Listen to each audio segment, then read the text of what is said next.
सहनौ भुनक्तु सह वीर्यं करवावहै तेजस्विनावधीतमस्तु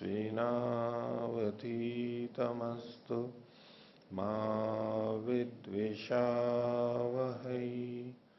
ओम शांति शांति शांति। मीमांसा दर्शन की 400वीं कक्षा, मीमांसा दर्शन के 10वें अध्याय का तृतीय पाठ।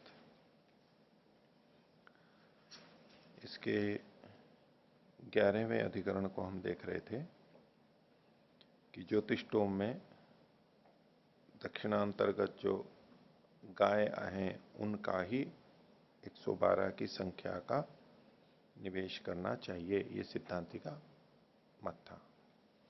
इसमें जो अलग अलग मत थे, बहुत सारे नाम आए थे, तो बोले कि इन सबको 112 लें, इनमें से किसी मतलब प्रत्येक को, एक है कि इन सबको मिला करके 112 लें, अथवा एक को लेना है तो केवल निकटवर्ती मास, वो उसमें ये संख्या पूरी पूरी घटेगी, औरों में नहीं घटेगी, और मिला करके सारे के सारे लें। तो ये जो सारा विषय था ये हमारा चल रहा था, हमने 42वें सूत्र तक देखा था।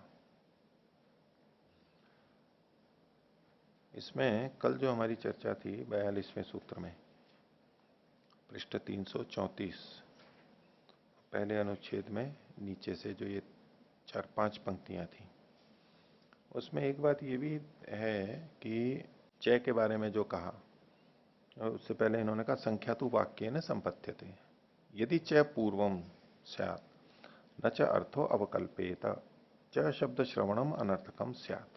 हो गया। आगे क्या कहते हैं, न ही असौ उत्तर काले संबध्यते संख्या संबंधे अभिनिर्वृत्ते, संख्या संबंधे अभिनिर्वृत्ते, संख्या संबंध हो जाने पर, संख्या का संबंध किनसे हो गया है, पहले के द्रव्यों से हो जाने पर ये चकार यदि उत्तर काल में संबद्ध होता है, उसके बाद में संबंध होता है, यानी संख्या का संबंध पहले माशादि से, गौ आदि से पहले होता है और च का संबंध बाद में होता है, तो नहीं ऐसा उत्तर काले संबद्धते संख्या संबंधे अभिनिवृत्ते, संख्या संबंध निवृत्त होने पर यह च का बाद में संबंध बनता नहीं है, ये कहना चाह रहे हैं। अर्थात संख्या संबंध को पहले जोड़ दिया है, और संख्या है 12शतम, इसका संबंध माशादि से जोड़ दिया है, इसलिए कहा तस्य 12शतम च इति, तस्य 12शतम, 12शत को पहले से जोड़ दिया, अब साथ में च भी बोल दिया है, च इति। तो अन्य एवं अवगम्यता, तो इससे तो भिन्न ही अर्थ निकल करके आ जाएगा, क्या 12शतम अन्य च किंचित इति, उनका, ये जो माशादी हैं उनका 12शत होना चाहिए और भी कुछ होना चाहिए, यानी 12शत जैसे ही कोई 50-40 ऐसी कोई संख्या है, कुछ और होना चाहिए, किनका, माशादी का। तो माशादी का 12 होना चाहिए और 12 से अतिरिक्त होना चाहिए। ये मैं इसलिए कह रहा हूं कि इन्होंने कहा संख्या संबंधाभिनिवृत्ते, इस पे कि संख्या का संबंध तो हो चुका है और माशादी से ही होगा, अब जो चकार कह रहा है वो उन माशादी के साथ में कुछ और भी होना चाहिए, ये निकल करके आएगा ऐसा कि 12शत भी होगा और कुछ और भी होगा, वो और क्या है वो यहां पता नहीं लग रहा है, ये साकांक्ष हो रहा है, यानी इस तरह से चकार का संबंध हम जोड़ नहीं सकते, नहीं तो वाक्य अधूरा रह जाएगा, वाक्य में दोष आ जाएगा। तो संख्या 12शतम अन्य च किंचित इति, न च अन्यत किंचित उच्चार्यते, अन्य कुछ पढ़ा नहीं जा रहा है, पढ़ा क्या गया है, 12शतम पढ़ा गया है, 12शतम च, जब ये च बोला जा रहा है ना, तो 12शतम पढ़ा गया है और 12शतम का संबंध जुड़ चुका है पहले से, अब 12शतम जैसा कुछ और होना चाहिए जिसका संबंध माशादी से हो, ऐसा कुछ हो। न च किंचित उच्चार्यते तस्मात् पूर्वम च योगः पश्चात संख्या संबंध, ये पहले च का संबंध, यानी वाक्य में दोष आ जाएगा अगर हम चकार को ऐसे ला करके करेंगे तो, इसलिए पहले चकार का संबंध हो जाएगा और अब फिर 12शत का संबंध होगा। ये भी पूर्व पक्षी है जो कि सबका मिला करके 112 का कहना चाह रहा है, उसने अपनी दृष्टि से, ठीक है इसमें भी दोष हो सकते हैं, लेकिन ये ऐसा कहना चाह रहा है, ऐसा प्रतीत हो रहा है। हाँ। इसमें जो पंक्ति आई थी संख्या संबंधे अभिनिर्वृत्ते, हम्म। यहाँ पे आपने भी अर्थ किया था कि मास के साथ, शादी के साथ संख्या का संबंध कर दिए जाने पर। हम्म। अभी मैंने ऐसा किया। हाँ। हाँ। लेकिन जैसे दिलीप जी कह रहे थे उसमें भी ये पंक्ति तो घट जाएगी कि च का संबंध संख्या संबंध के साथ कर जाने पर। च का संबंध। हाँ, उत्तर काले जो लिखा उसी को खोल के बता रहे हैं कि नहीं असो उत्तर काले संबंध थे। अच्छा एक मिनट, नहीं असौ, ये जो चकार है उत्तर काल में संबद्ध नहीं होता है, ठीक है। किससे संबद्ध नहीं होता है? उसी को खोल रहे कि जो उत्तर काल में क्या चीज है, संख्या, उसके साथ संबंध कर दिए जाने पर च का। किसके साथ में? उत्तर काल में जो द्वादश शतम, द्वादश शतम के साथ में नहीं उत्तर काले संबद्ध थे। ये जो चकार है ये उत्तर काल में किससे संबद्ध हो रहा है ये नहीं कहा जा रहा है। इतना नहीं कहा। उत्तर काल में, काल की दृष्टि से मतलब पहले संख्या का संबंध, संख्या का भी संबंध होना है और चकार का भी संबंध होना है। संबंध तो दो का होना है, संख्या का संबंध होना है और चकार का संबंध होना है।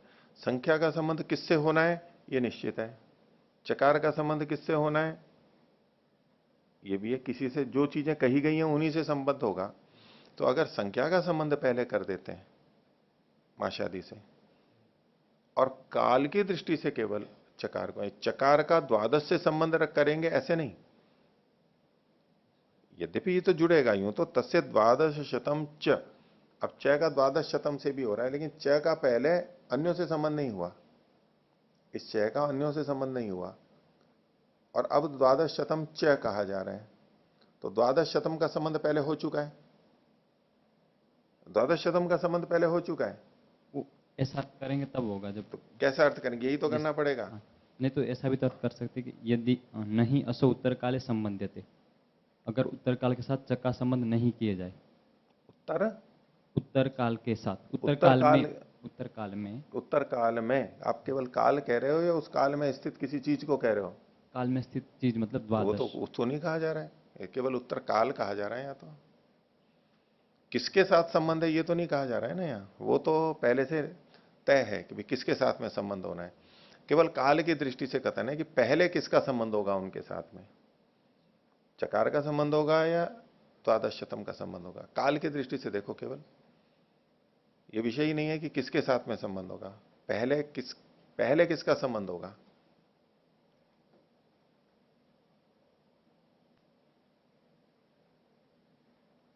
चलो क्या ठीक है, और देखते हैं, अब आगे देखते हैं, पिछले पार्ट में से और पूछना है किसी को?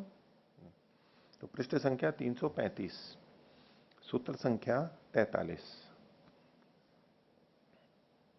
ये पूर्व पक्षी चौथा है, चौथा पक्ष इसमें प्रस्तुत किया जा रहा है। तीसरा पक्ष 42वें सूत्र में था कि संख्या सभी के साथ में जुड़ेगी। तो 43वें सूत्र में कहा असंयोगात विधि श्रुतौ एक जाताधिकार स्यात्, स्यात् यहां पर त जोड़ लेना, स्यात् श्रुत्याकोपात क्रतो हो। तो असंयोगात का मतलब है सर्वेशम असंयोगात, सबके साथ संयोग न हो सकने के कारण से। पिछले ने तीसरे वाले ने कहा था कि सबके साथ में संबंध हो जाएगा, तो कह रहा है कि सबके साथ संबंध न होने के कारण से असंयोगात विधि श्रुत, विधि श्रुति में सबके साथ में संबंध न होने से एक जाता अधिकार है स्यात्, किसी एक जाति वाले के साथ में इसका संबंध जुड़ेगा, उसका अधिकार बनेगा, यानी सबके साथ नहीं होगा इस संख्या का। क्यों? श्रुत्या कोपात, अगर अगर आप सबके साथ में संबंध जोड़ते हो तो श्रुति का कोप हो जाएगा, यानी श्रुति दुष्ट हो जाएगी, श्रुति ठीक नहीं रहेगी, श्रुत्यानुसार नहीं होगा, श्रुत्यानुसार नहीं होना श्रुति का कोप कहलाएगा। श्रुति में जो कहा है उससे अधिक अर्थ ले लेना, श्रुति के अर्थ को छोड़ देना, दोनों जो है दोनों ही में ही श्रुति का कोप होता है। जो कहा गया उसका ग्रहण नहीं करना और जो नहीं कहा गया उसका ले लेना, तो बोले श्रुति का कोप हो जाएगा। भाष्य नहीं तदस्ति सर्वसंपादनीय संख्या थी, पूर्व पक्ष का खंडन किया। असंयोगात विधि श्रुतौ, विधि श्रुति में असंयोग होने से सर्व संपादने संबंधो नास्ति, असंयोगात कोई खोल दिया कि सब के द्वारा ये संपादित हो रहा हो, संपादन में इसका संबंध नहीं है संख्या का। न श्रूयते, क्यों? क्योंकि सुना नहीं जा रहा है। क्या? गवादि राशे संख्या भवती थी। राशे संख्या, इसको गवादि की संख्या होती है, लेकिन गवादि की राशि की संख्या होती है। राशे संख्या ये थोड़ा ना यहां पर कहा गया है। गवादि की संख्या होती है, तो गवादि की संख्या होती है तो गवादि में तो एक की भी हो सकती है, गवादि जाति की भी हो सकती है, कुछ भी हो सकता है। पहले वाले ने, तीसरे ने जो कहा था वो क्या था? गवादि की मिलाकर के जो कुछ राशि है उसकी संख्या है ये। तो इन्होंने कहा कि न श्रूयते गवादि राशे है संख्या, गवादि के समूह की संख्या है, ऐसा थोड़ा ना कहा जा रहा है। इसलिए पिछले वाले का कहना, बोले श्रुति में कहा नहीं गया है। हाँ, व्यक्ति के रूप में तो गवादी जो बहुत सारे थे, उन सब की, उनकी जो राशि है उस राशि की संख्या 112 होगी, कुल मिलाकर के 112 संख्या होगी, ये नहीं कहा गया है यहां पर, जैसा पिछला वाला अर्थ ले रहा था। न गवादी राशि शब्दे न निर्दिश्यते, अल्प विराम, कि गवादी राशि जो है ये शब्द से नहीं आ रही, आप तात्पर्य से ले रहे हो, वहां पर ऐसा अर्थ निकाल रहे हो, शब्द नहीं कह रहा है ऐसा। यह सर्वनामना प्रतिनिर्दिश्येत, पूर्ण विराम, कि गवादी राशि यहां शब्द से नहीं कही जा रही, जिससे कि सर्वनाम के द्वारा उसका प्रतिनिर्देश किया जाए। सर्वनाम मतलब तस्य, ऐसा वहां पर नहीं लग रहा है। गवादी राशि स्पष्ट कही गई होती तो अब तस्य द्वादश संख्या, तस्य द्वादश शतम, ये फिर तब हो सकता था। तो सर्वनामना प्रतिनिर्दिश्येता, आगे इसके बाद पूर्ण विराम लगा लिया ना, प्रतिनिर्दिश्येता। गवादयस्तु शब्देनोक्ता, अल्प विराम, कि गवादी जो है यहां शब्द से कहे गए, गवादी तो शब्द से कहे गए हैं, लेकिन गवादी की राशि नहीं कही गई है शब्द से। तो गवादयस्तु शब्देनोक्ता तेन ते सर्वनामना प्रतिनिर्देशम अर्हंति, जो शब्द से कहे गए हैं तो सर्वनाम से, तस्य शब्द से उन्हीं का ही निर्देश होगा। तस्य द्वादश शतम, ये जो पढ़े गए हैं ना उनकी। न चात्र गवादी नाम प्राधान्यम इत्युक्तम, और गवादी का यहां पर प्राधान्य भी नहीं है।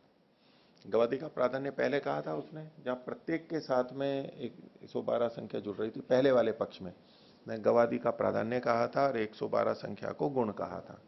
ठीक है, और गुण प्रति प्रधान जुड़ेगा ये मान करके कहा था। तो कह रहे हैं कि इसका वो प्राधान्य नहीं है, ये इसको दक्षिणा के साथ में जोड़ रहे हैं। वो द्रव्य भी दक्षिणा से जुड़े हुए हैं, संख्या भी दक्षिणा से जुड़ी हुई है, इसलिए ये जो संख्या है द्रव्यों से नहीं जुड़ रही है सीधी, इसलिए ये गुण हो और द्रव्य प्रधान हो रहे हो, माशादी प्रधान हो रहे हो, ऐसा नहीं है, ये इस दृष्टि से कह रहे हैं। न चात्र गवादी नाम प्राधान्य मित्युक्तम, क्यों? दाक्षिण्य न, आ की मात्रा, दाक्षिण्य ने ही संख्या संपद्यते, अल्प विराम इति, असंबद्धते के बाद अल्प विराम, कि दाक्षिण्य के साथ में ये संख्या जुड़ रही है। इति संख्या विशेषणम सर्वनाम शब्द संख्याम विशेषतुम उपादीयते, इति के बाद जो अल्प विराम है वो हटा देना। तो चूंकि दाक्षिण्य ने ही संख्या संपद्यते, दाक्षिण्य के साथ ये संख्या संबद्ध हो रही है, इस कारण से इति संख्या विशेषणम सर्वनाम शब्द, ये जो सर्वनाम शब्द है तस्य, ये संख्या का विशेषण है, और संख्याम विशेषतुम उपादीयते, संख्या को विशेषित करने के लिए यहां पर लाया गया। तत्रैक वचनम विवक्षितम एवं, तत्रैक के बाद पूर्ण विराम हटा लीजिए और एक वचनम, तत्रैक वचनम रेखा कर लीजिए। इसमें जो एक वचन है वो विवक्षित ही है। पहले कहा था उसने एक पक्ष में कि तस्य में संख्या अविवक्षित है, इन्होंने कहा नहीं, संख्या विवक्षित है। तत्र ईशाम नाना जातीय नाम निर्दिष्टा नाम अन्यतमम एकम प्रतिनिर्देशेन संख्या विशेषणम उपादीयते। तो इनमें से ये जो नाना जातीय निर्दिष्ट हैं, गौ, अश्व आदि, व्रीहि, माश आदि, तो नाना जातियों के निर्देश से, अब इसमें पशु जाति एक अलग से ले लेते हैं, धान्य जाति अलग, ऐसे भी जाति देख सकते हैं इसमें, पशु जाति। तो नाना जातीय नाम निर्दिष्टा नाम अन्यतमम एकम, उनमें से किसी एक को प्रतिनिर्देशेन, प्रतिनिर्देश के द्वारा संख्या विशेषणम उपादीयते, तस्य जो है वो संख्या का विशेषण के रूप में आएगा, उनमें से किसी एक को लेता हुआ। तस्मात् नाना जातीय नाम निर्दिष्टा नाम एकम स्यात्, इन विभिन्न जातियों में से कोई एक हो। स एक जातीय एवं भवती, एक ही जाति वाला होता है। तस्मात् एक जाताधिकार इति सूत्रितम। सूत्र में जो एक जाताधिकार कहा, ये इसलिए कहा। तो पूर्व पक्षी पूछता है किम एवं भविष्यति, इसे होगा क्या, प्रश्नवाचक चिन्ह लगा लीजिए। तो सिद्धांति कहता है एवं एक श्रुति न कोपिता भविष्यति। तो ये जो एक श्रुति है, एक श्रुति का मतलब है तस्य में जो एक वचन है वो कुपित नहीं होगी। जो सूत्र में कहा था ना, श्रुति अकोपात, श्रुति का कोप नहीं होगा, संगत होगा। तो एवं एक श्रुति न कोपिता भविष्यति इतर्था, नहीं तो वाक्येन द्रव्य से भवंती, नहीं तो वाक्य के द्वारा द्रव्य के साथ में जुड़ती भी, कौन, संख्या। इतर्था संख्या, संख्या का अध्याय करके लीजिए कि नहीं तो संख्या वाक्य के साथ द्रव्य से भवंती, द्रव्य की होती हुई, संख्या द्रव्य से जुड़ती हुई प्रवृत्ति विशेषम अकुर्वती, उसमें प्रवृत्ति विशेष तो कर नहीं पाएगी कि 112 तो किसकी, जो पीछे प्रश्न आ रहे थे, किसी एक की या सब की, किसकी होगी, वहां प्रवृत्ति विशेष तो हो नहीं पा रहा है क्योंकि विशेष कथन है नहीं। तो इतर्था वाक्य न द्रव्य से भवंती प्रवृत्ति विशेषम अकुर्वती, अप्रवृत्ति विशेष करी, ई की मात्रा, अप्रवृत्ति विशेष करी प्रकरण वशेन क्रतोह कल्पिता भविष्यति। तो जब प्रवृत्ति विशेष को नहीं करने वाली होगी तो प्रकरण के वशात ये क्रतु से कल्पित होगी, क्रतु के संदर्भ में लगेगी, तस्य शब्द क्रतु पे चला जाएगा। देखो पहले तो था इतर्था वाक्य न, एक तो वाक्य प्रमाण हो गया और फिर नीचे जो कहा प्रकरण वशेन, तो वाक्य और प्रकरण, वैसे तो वाक्य के अनुसार होना चाहिए, श्रुतिलिंग वाक्य प्रकरण, लेकिन चूंकि वाक्य के साथ जुड़ते हुए वो सार्थक नहीं हो पाएगी, प्रवृत्ति विशेष को करने वाली नहीं हो पाएगी, तो ऐसे में प्रकरण बलवान हो जाएगा क्योंकि उसमें प्रवृत्ति विशेष को करने वाला होगा, और प्रकरण किसका है, क्रतु का है, तो तस्य का मतलब वहां क्रतु ले लिया जाएगा, लेना होगा। तो अप्रवृत्ति विशेष करी प्रकरण वशेन क्रतोह कल्पिता भविष्यति तस्य क्रतोर 1200 दक्षिणायति, ये वाक्यार्थ बोध आएगा कि तस्य तस्य 1200 तस्य कस्य, तस्य क्रतोह, ये अर्थ वहां पर आने लगेगा। इसको दोष के रूप में कहा जा रहा है। तस्मात एक जातीय से 1200 दक्षिणायति, इसलिए एक जातीय की 1200 दक्षिणा ली जाएगी, ऐसा होना चाहिए। एक पक्ष को लिया इसने, चौथा वाला। अब जब एक जातीय को लेंगे उसमें भी फिर दो बातें आ रही हैं, वो आगे खोलेंगे। तो मतलब चौथे का जो पहला पक्ष है वो आगे आ रहा है। 44वां, तो शब्दार्थश्चापि लोकवत, ये एक वाला ही है। ये चौथा अपनी बात की पुष्टि के लिए और कह रहा है कि लोक के समान शब्द का अर्थ लिया, इससे ऐसा हम अर्थ जब लेते हैं एक जाति से, तो लोक में जैसा अर्थ है वैसा अर्थ लिया जाता है संख्या का। अपिच लोकवद एतत् द्रष्टव्यम, लोके ही निर्विशेषिते संख्या शब्दे उच्चरिते एक जातीय प्रत्ययो भवति। संख्या जब कही गई है, जब निर्विशेषित संख्या हो तो उसका एक ही जातीय में ही बोध होता है।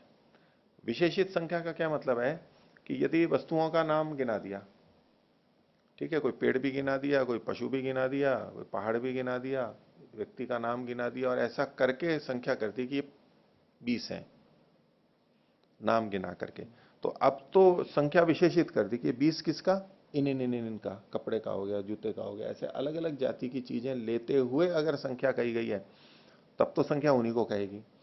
लेकिन जब निर्विशेषित संख्या होगी, यानी कुछ कथन नहीं किया गया और संख्या का वचन है, तो वो हमेशा एक जातीय में ही बोध कराती है, फिर अलग अलग चीजों का ग्रहण नहीं होगा, ऐसा कह रहे हैं। लोके ही निर्विशेषिते संख्या शब्दे उच्चरिते एक जातीय प्रत्ययो भवति कुतः अन्यथा व्यवहारानुपपत्ते। अगर एक जातीय अर्थ नहीं लेंगे तो व्यवहार की सिद्धि नहीं होगी। असति एकस्मिन जाति विशेषे, अगर एक जाति विशेष वहां नहीं हो, जब अविशेषित रूप से संख्या कही गई हो और जाति विशेष का कथन नहीं हो, असति एकस्मिन जाति विशेषे सर्वत्र अन्य ही सह परार्ध संख्या निविष्टा, तो सब जगह अन्यों के साथ में परार्ध संख्या निविष्ट मानी जाएगी। परार्ध मतलब ये अंतिम संख्या को मान के चलते हैं, सबसे अंतिम जो संख्या माने बड़ी से बड़ी संख्या, उसको। और उस परार्ध का फिर अन्य संख्याओं से संबंध होगा। परार्ध से अवांतर संख्या भी समव्यवहार क्रियते, परार्ध का अन्य अवांतर संख्याओं से व्यवहार किया जाता है। जैसे परार्ध है, परार्ध के बाद में तो आगे नहीं जा रहे हैं, तो क्या कहेंगे, एक परार्ध, दो परार्ध, तीन परार्ध, 1000 परार्ध, ऐसे। आजकल भी बोलते हैं ना मिलियन या बिलियन, तो 1000 बिलियन, ये मिलियन ऐसे, 1 करोड़ मिलियन ऐसे करके बोलते हैं। अब जैसे हम कहें कि इकाई मतलब सैकड़ा, फिर हजार हो गया, फिर हजार के बाद में हम 100,000 ले लेते हैं तो लाख बोल देते हैं। लाख की जगह हम बोले 100,000। अब 100,000 जिस समय हम बोल रहे हैं इस भाषा में, तो हम हजार से ऊपर किसी अगली संख्या में गए नहीं है। हजार को ही फिर संख्या से करके कि 5,000, 10,000 और ऐसे 100,000 बोल रहे हैं, 1 लाख नहीं बोल रहे हैं। ऐसे ही 1 करोड़ के लिए हमारे पास अगर करोड़ संख्या नहीं है बोलने के लिए, तो हम 100 लाख बोलेंगे उसको। ऐसे ही आगे आगे बढ़ते जाएंगे। तो परार्ध तो अंतिम संख्या होगी, और अंतिम के बाद में भी जब बोलना होता है तो फिर से संख्या शुरू हो जाती है।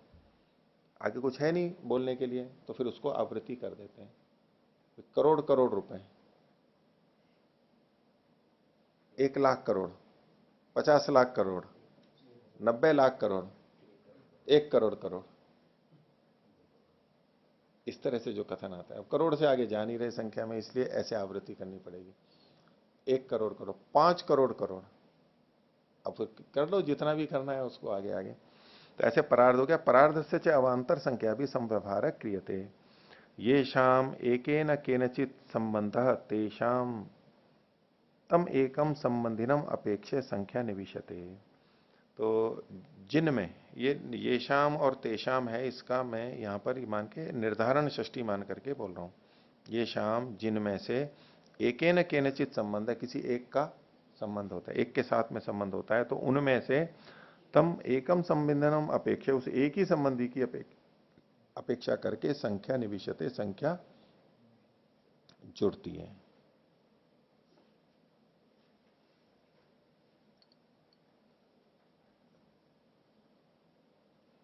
उस संबंधी की अपेक्षा करके संख्या निवेशित में तम एकम निवेशित है, उस एक की अपेक्षा करके उस एक में ही निवेशित होती है। सतत्रयी का संबंधी वक्तव्य है, वह एक ही संबंधी बोलना होता है। प्रकृतो वा, ये प्रकृतौ लिखा है, ओ की मात्रा कर लीजिए। प्रकृतो वा ग्रहीतव्य है अल्प विराम, अर्थात वा यह आपत्त्यता स उपादेय। तो ऐसे में जब संख्या को लेते हैं तो प्रकृतो वा ग्रहीतव्य, जो प्रकृत चल रहा है उसको ग्रहण किया जाता है, अथवा अर्थापत्ति से जो ग्रहण होता है, अर्थात यह आपद्यता स उपादेय, उसका ग्रहण कर लेना चाहिए। यह च प्रकृता नाना जातिया, और यहां पर बहुत सारे नाना जाति वाले प्रकृत हैं ही प्रकरण में। नाना जाति है अल्प विराम, तेषाम अन्यतम संख्या संबद्ध स्यादिति, उनमें से कोई एक संख्या से संबद्ध होगा। तथा, तथा या यथा कर लीजिए। शतम आभ्याम दीयताम इति, इसको विपरीत अल्प विराम में लीजिए। इन दोनों के लिए, आभ्याम चतुर्थी द्विवचन, इन दोनों के लिए शतम दीयताम, 100 दो। अब 100 दो, अब ये जो शत संख्या है ये अविशिष्ट है। 100 क्या, कुछ लिखा नहीं है और प्रकरण से भी मान लो कुछ नहीं आ रहा है, तो जो भी 100 दिया जाएगा वो समान जातीय दिया जाएगा। इसको भी वही 100 दिए जाएंगे, इसको भी वही 100 दिए जाएंगे। ये नहीं कि इसको तो चांदी के सिक्के 100 दिए गए और इसको सोने के सिक्के 100 दिए गए, इससे ये नहीं आएगा। शतम आभ्याम दीयताम, तो दोनों को 100 दिया जाएगा, तो वो एक ही जाति की चीजें दी जाएंगी, भिन्न जाति की नहीं दी जाएंगी। या तो विशेषित करके लिखो, तो शतम आभ्याम दीयतामिति एक जातीय नाम शतम, न भिन्न जातीय नाम, यथा द्रव्यम गुण कर्म अवयव इत्यवम आदि नाम। वो चाहे द्रव्य हो, चाहे गुण हो, चाहे कर्म हो, या अवयव हो किसी के, कुछ भी हो, उनमें एक ही समान जातीय दिया जाएगा। आगे, तो सा पशुनाम उत्पत्ति तो विभागात। अब ये जो चौथा वाला था उसका जो दूसरा है, एक जातीय में किस जातीय को लें, तो था कि पशु जातीय लिया जाए, ये वो पक्ष है। तो सा पशुनाम, पशुओं में उत्पत्तितः मूलतः विभाग होने से, पशुओं में ही ये मूलतः विभाग होने से पशुओं का ही 112 लिया जाए। एक जातीय से संख्या इत्येतत् समधिगतम, ये किसी एक जातीय के लिए संख्या लगेगी, ये तो स्पष्ट हो गया। सा पशुनाम उत माषाणाम इति अनियमे प्राप्ते उच्यते, तो पशु आदि में हो, पशु एक जाति हो गई, और माश आदि, उनमें अनियम होने से कौन सा होना चाहिए, तो ये कहता है कि सा पशुनाम इति, पशुओं की हो। कुतः उत्पत्ति तो विभागात, ये सूत्र का भाग है, उत्पत्ति तो विभागात खोल रहे हैं इसको। उत्पत्ति के न विभागे न पशव समव्यवहारेशु संख्यायन्ते, मूलतः विभाग से, प्रकृतितः ही विभाग से पशु ही यहां पर संव्यवहार में संख्यायन्ते गणना की जाती है, पशुओं की ही ऐसे गणना की जाती है। कैसे, उसके लिए प्रमाण दे रहे हैं, पंचभिर अश्वही क्रीत, पंचभिर गोभी क्रीत, 5 गाय या अश्व से ये खरीदा गया इति न ब्रीयादीनाम औत्पत्ति के न विभागे न संव्यवहारेषु संख्या संकीर्तते। ब्रीही आदि के मूल जो प्रयोग हैं उसमें संख्या से विभाग कर करके ऐसे प्रयोग नहीं देखा जाता कि इतने ब्रीही और ये और वो। व्यवहार, खरीदा, लिया, करा, बोले कितना खरीद कर, बोले 5 गेहूं खरीद करके ला रहा हूं, 100 गेहूं खरीद के ला रहा हूं, ऐसा व्यवहार ही नहीं होता है।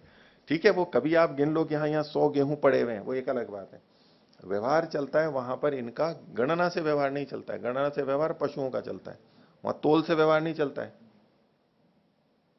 पशुओं का व्यवहार तोल से नहीं चलता है कि गाय खरीद के लाया है तो बोले इतने किलो गाय खरीद के लाया तोल से चलता ही नहीं है, व्यवहार ही नहीं है वहां। संख्या से अश्व का भी है इसके अंदर, जैसे केले के लिए होता है ना, वो दोनों तरह से चलता है, कहीं वो दर्जन से देते हैं और फिर कहीं किलो से भी चलते हैं, ठीक है, वो दोनों में हो गया। संख्या में फिर दिक्कत आती है कि भाई छोटे हैं ये बड़े हैं, वो किलो के नहीं, दर्जन कहीं दर्जन में ही चलता था पहले, अभी भी, और कहीं तोल पे भी चलता है, दोनों तरह से देखा जाता है। हाँ जी ये जो मांस बेचने वाले होते हैं तो ये जो पशुओं को खरीदते हैं तो वो तो तोल के हिसाब से खरीदते हैं, नहीं ये नहीं मोटा है ये। नहीं, कितने पशु खरीदे, वो तो बड़ा छोटा तो देखते हैं, यूं तोल के थोड़ा ना खरीदते हैं। हाँ, कटने के बाद में मांस बेच रहे हैं वो अलग बात है। पशुओं का जो व्यवहार होता है वो संख्या में होता है। आगे, न ब्रीह्यादीनाम औत्पत्ति के न विभागे न संव्यवहारेषु संख्या संकीर्तते निगदाभिप्राय, प्राय, ये द्य लिखा हुआ है, इस द्य की जगह य, निगदाभिप्राय मानाभिप्राय वा भवति। ये जो ये जो कथन होता है दो तरह से होता है, एक तो निगद के अभिप्राय से, निगद का मतलब है संख्या के अभिप्राय से, और एक मान के अभिप्राय से। निगद इसका मतलब है निश्चयेन गद्यते अनया इति निगदा, निश्चयेन गद्यते, संख्या करते हैं तो निश्चित रूप से कथन होता है ना, इतनी पहले 5 है तो बस 5 ही है, अब वो कम ज्यादा नहीं हो सकती। हम यूं कहें कि बहुत है, ऐसे तो बहुगण वतुडति संख्या, संख्यावाची शब्द मान लिए हो तो चलो व्याकरण अलग दृष्टि से, लेकिन अब बहु है उसमें तो निश्चित नहीं है ना। जब संख्या कह दी हमने 4 और 5 इतने रुपए, तो बस वो तो फिर बिल्कुल निश्चित ही हो गया, निश्चित रूप से कहा जा रहा है कि नहीं इतने। तो निगदाभिप्राय मानाभिप्राय वा भवती, अथवा मान की दृष्टि से होती है, कितना मापन है। न ही भवती पंचभिर माशे क्रीता इति, कभी भी ऐसा नहीं होता 5 मासों से उड़द से खरीदा गया। अगर ये कहा भी जाए पंचभिर माशैर क्रीता इति, अगर ऐसा कहा भी जाएगा तो क्या अर्थ लिया जाता है, पंचभिर माशाणाम आढ़कैर द्रोणैर्वा कुड़वैर्वा खारिभिर्वा इति भवती। माशों के 5 से, तो माशों का 5 क्या होगा, तो या तो आढ़क होगा, ठीक है, आढ़क का मतलब होता है 2.5 सेर, आढ़क 2.5 सेर, द्रोण ये 10 सेर होगा, कुड़व, ये कुड़व प्रस्थ का भी चौथाई भाग है, और खारी भिरवा, खारी मतलब 4 मण हुआ, मतलब 160 प्रस्थ, 160 किलो। 16 द्रोण की एक खारी होती है, 16 द्रोण की, एक द्रोण 10 किलो का, 10 सेर का, और खारी जो होगी वो 16 की होगी, यानी 4 मण। जैसे हम 40 किलो का 1 मण मानते हैं, ऐसे ऐसे 4 मण, तो 160 हो जाएगा।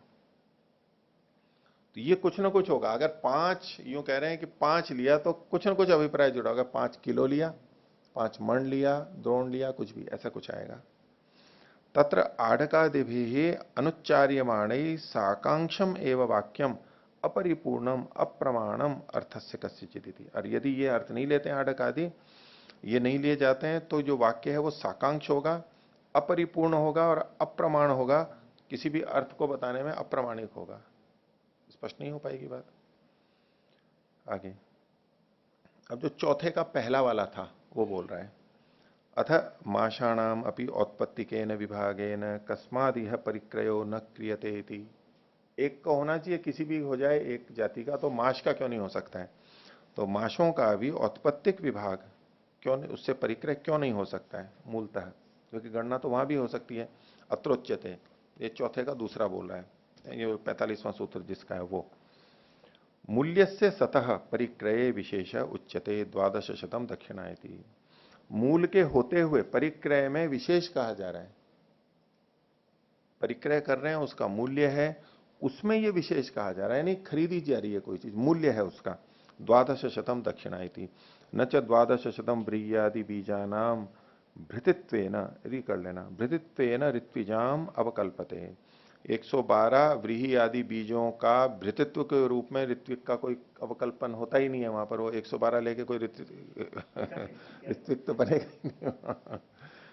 क्यों नहीं होता है? बोले त्रिभि प्रकार भृतिर्भवती, भवती के नीचे री हटा लेना।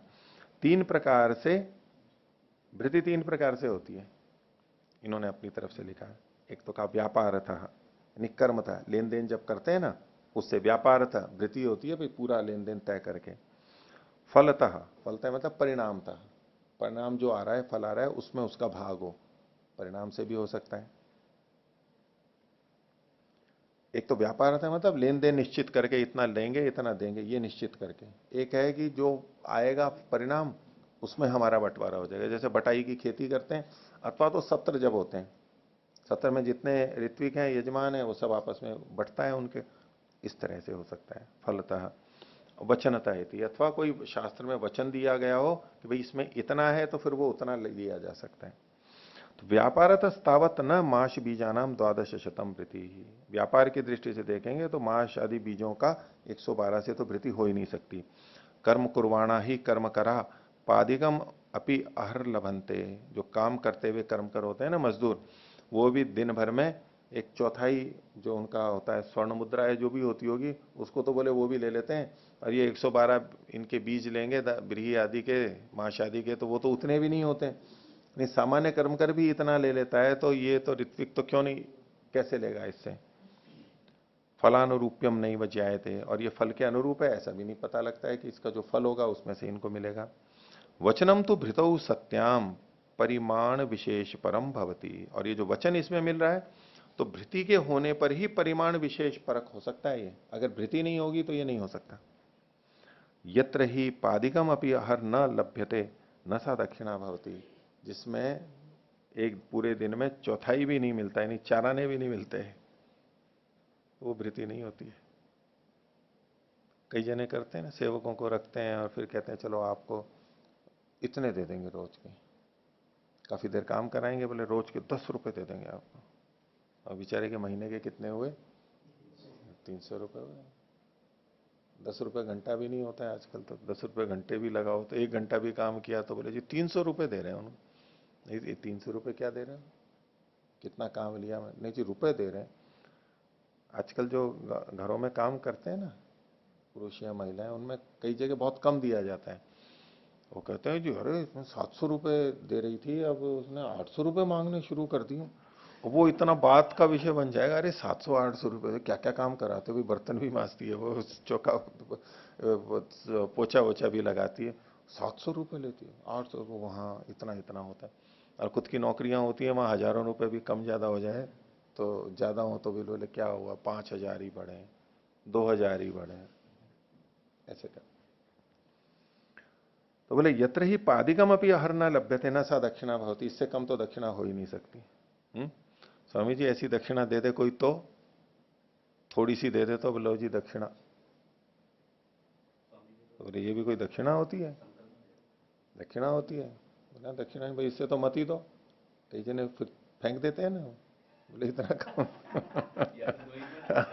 नाम भी क्यों कर रहे हो, इसको दे करके मत दो, मेरे को नहीं चाहिए। नाम भी कर रहे हो, दक्षिणा दे दी और इतनी सी दे रहे हो, वो स्वीकार्य नहीं होता है। न सा दक्षिणा होती न ही सा तस्मिन कर्मणि दक्षम करोती, क्यों नहीं दक्षिणा होती? दक्षिणा तो वो होती है जो दक्ष करती है उस कार्य में कुशल, वो अच्छी तरह से काम को करता है। वो दक्ष कैसे करेगी? क्या दक्षिणा तो दो इतनी और कहे कि जी काम अच्छी तरह से करें, नहीं होगा। सेवकों को थोड़ी थोड़ी वेतन देंगे और बोले जी अच्छी तरह से काम नहीं करते, कैसे करेगा वो? मतलब आपने इतना कम कर दिया है और उसका मन ही कहां पर चला जाएगा? वो डिले डिले ही काम करेगा। फिर बहुत ज्यादा जो कम करके शोषण करेंगे ना, वहां ऐसा नहीं होगा। तो नहीं सा तस्मिन कर्मणि दक्षम करोति, दक्ष कर ही नहीं सकती, दक्षिणा तो दक्ष करने वाली होनी चाहिए। तो कहते हैं स्नेहादवा अन्येन वा प्रकारेण कृष्णम अह कर्म कुर्यात्। हो सकता है कोई स्नेह के कारण, प्रीति के कारण या अन्य किसी कारण से, भय आदि से दिन भर काम कर सकता है। न व्रीहीणाम द्वादशतेन प्रोत्साहित व्रीही 112 से तो प्रोत्साहित होकर के दिन भर काम कर नहीं सकता। कर रहा है तो प्रीति आदि से कर रहा होगा, भाई चलो अपने आदमी है कर रहे हैं, नहीं तो ये कर नहीं सकता है। इसलिए वो दक्षिणा नहीं हो सकती, द्वादश शत वहां नहीं जुड़ेगा।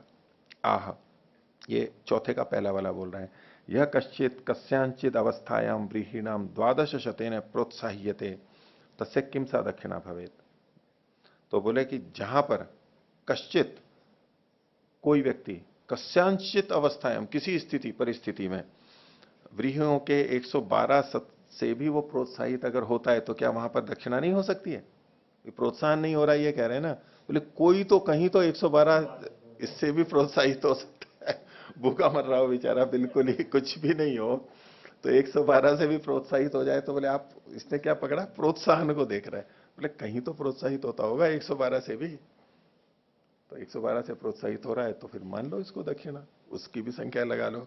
तो तस्य किमसा दक्षिणा भवेत, तो ये चौथे का दूसरा वाला कहता है नेति ब्रूमा, ऐसा नहीं होगा। दक्ष करनी ही दक्षिणा, दक्षिणा तो होती है वो दक्ष को करने वाली होती है। और दक्ष क्या है? दक्षश्च बलम, दक्ष जो है बल को देने वाला है। या न आशितम भवम करोति नासौ बल करणी, जो खाने के बाद में तृप्त नहीं करती है वो बल को करने वाली नहीं होती है। दक्षिणा जो कैसी होती है? दक्षश्च बलम, दक्ष का मतलब है बल। और या न आशितम भवम, आशितम भवन का मतलब है, आशित का मतलब है, आशित है तृप्तो भवति, तृप्तो भवति अनेन आशितम भवा दक्षिणा, तृप्तो भवति अनेन इति आशितम भवम दक्षिणा, आशितम भवा दक्षिणा।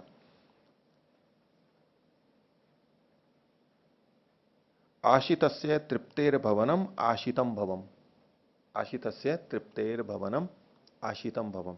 तो दक्षिणा कैसी होनी चाहिए? आशितम भवम करोति, लेने पे वो तृप्त करने वाली होती है। तो या न आशितम भवम करोति नासो बल करनी, अब दे दो उसको, वो कहे कि मेरे को रोज के 1000 रुपए चाहिए और 500 दे दो, उसको बल करने वाली होगी ही नहीं। और किसी को हो जाएगी, उसको तो जितनी चाहिए तृप्ति हो रही है उसी के बाद ही वो बल को उत्साह को लाएगी, नहीं तो नहीं लाएगी। तस्माद या न आशितम भवा नासौ दक्षिणा, तो वो दक्षिणा है ही नहीं दक्षिणा जो उसको उत्साहित ना करे, नहीं तो दक्षिणा ही नहीं कहलाएगी। बोले नहीं जी जितना दे देते हैं उतनी ही दक्षिणा होती है, नहीं ये तो भृति है, दक्षिणा है तो ये तो भृति है, ये तो ढंग से ही की जानी चाहिए। दान लेना हो तो वो तो कितना भी ठीक है, दान नहीं, दक्षिणा की बात चल रही है। तो दक्षिणा में तो व्यवहार देखा ही जाएगा दोनों का, दक्षिणा तो व्यवहार की बात है। अब वो जिसने बुलाया वो थोड़ा सा दे करके अपना काम चलाना चाहता है, बोले जी हमने इतना बड़ा जलसा कर दिया, नाम भी कमाना चाहता है और दूसरों को देना नहीं चाहता है, तो ये दक्षिणा नहीं कहलाएगी, उचित मात्रा में होनी चाहिए। उसमें उनका औचित्य है, जिनको वो कम दे देते हैं, हाँ लोभ ही है तो अलग बात है लेने वाले, लेकिन उचित मात्रा में होनी चाहिए। आशितम भवाया आधिक्यम वचनस्य विषय, और जो तृप्त करने वाला है उसमें भी अगर आधिक्य की बात आ जाती है कि जितना है उससे भी ज्यादा मिल रही है, तो ये तो वचन का विषय है कि वचन ने अगर कह दिया है तो जितने से तृप्त होता है उससे अधिक भी उसको दी जाएगी। पहला वाला कहता है आह व्रीहि बीजानाम अपनी 12 शतम याम च यावतीम बल मात्राम करोति, बोले दक्षिणा का उसने कहा ना दक्षश्च बलम, तो बोले ये जो 112 है ये बीजों का भी 12 शत है कि जितनी जो और जितनी बल मात्रा को, तो फिर भी कुछ ना कुछ बल मात्रा को तो वो भी करता ही है, कुछ ना कुछ तो करता ही, आप निषेध कैसे कर रहे हो? तत्व को तो हटा रहे हो ना उसको, कुछ तो बल करेगी, बल करेगी तो दक्षिणा हो जाएगी वो। तो उस पर ये बोलता है चौथे का दूसरा वाला अत्रोच्यते आपेक्षिकम इदम बल नाम, ये जो बल है ये आपेक्षिक शब्द है, कुछ भी बल करे ऐसा नहीं है। तो स ही पुरुष, स एव ही पुरुष कंचित प्रति बलियान कंचित प्रति अबल, एक ही पुरुष बल अबल दोनों हो सकता है अपेक्षा से। तत्र यावद आशितम भवम नास्ति तावद अबलता, जब तक उसमें आशितम भवम नहीं होता है तब तक वो अबलता ही कही जाएगी। बलवत्तरो ही आशितेन भवति इति आशितम भवाद ऊर्ध्वम बलकरणम। बलवत्तर का किसे? आशितेन भवति, उचित मात्रा में मिलने पर भी बलवत्तर होता है, इसलिए आशितम भव से ऊपर ही बाद ही वो बलकरण को करता है। जितने में तृप्ति होती है ना उसके बाद में होता है वो उसको विशेष उत्साहित करता है, बल करने वाला होता है। तस्मात् आशितम भवम यद द्रव्यम सा भृति सा दक्षिणा। तो जो द्रव्य आशितम भवम होता है, लेने पे तृप्त करने वाला होता है, वही भृति होती है और वही दक्षिणा होती है। भृति और दक्षिणा यहाँ एक ही बात है। ततो अधिकम दक्षिणात्वे सिद्धे वचन प्रामाण्यात भवति। तो उससे अधिक दक्षिणा अगर सिद्ध हो रही है तो वो तो वचन के प्रामाण्य से होगी कि शास्त्र इतना कह रहा है तो वहां देनी चाहिए। विकृत, जैसे उदाहरण दे रहे हैं, विकृत ऋत पे ये वचन प्रामाण्यात अल्प बल करणम अपनी दक्षिणाया स्थाने विधीयते सोम चमसा। विपरीत उदाहरण दे रहे हैं कि ऋत पे में वचन प्रामाण्य से अल्प बल करने वाली दक्षिणा भी उसके स्थान में विहित की जाती है। सोम चमस, केवल उतना सा ही सोम दिया जा रहा है, वही दक्षिणा, यद्यपि वो बल करने वाली नहीं है लेकिन वचन प्रामाण्य से वहां पर वो स्वीकार होगी। स आश्रयात सिद्ध्यति, वो आश्रय से सिद्ध होती है। आश्रय से मतलब अनन्य आश्रय से, और कोई आश्रय है ही नहीं वहां पर। अनन्य को यहां साथ में जोड़ेंगे कि और कोई आश्रय नहीं है, अकेला वही आश्रय है, इसलिए वो वहां पर सिद्ध मानी जाती है। पशु वस्तु सर्वे मुख्य बल करने समर्था, लेकिन पशु तो मुख्य बल को करने में समर्थ होते हैं। तेषु सत्सु न ब्रीयादि बीजानी संख्यया संभत्स्यन्ते, इनके होने पर, मानी पशुओं के होने पर तो व्रीयादि बीज जो है संख्या से संबद्ध नहीं होंगे, उससे विभेद को प्राप्त नहीं होंगे। ठीक है, तो आज का पाठ इतना ही रखते हैं। प्रणव।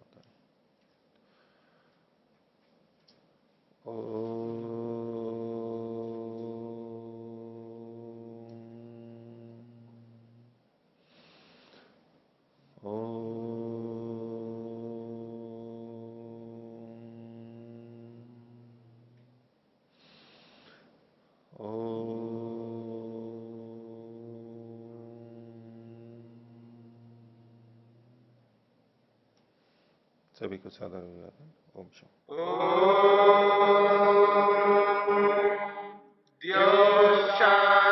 शांतिरंतरिक्षम शांति पृथिवी शांतिरापः शांतिरोषधयः शांति वनस्पतयः शांतिर्विश्वे देवा शांतिर्ब्रह्म शांति सर्वं शांति शांतिरेव शांति क्षमा शांतिरेधि। ओम शांति शांति शांति।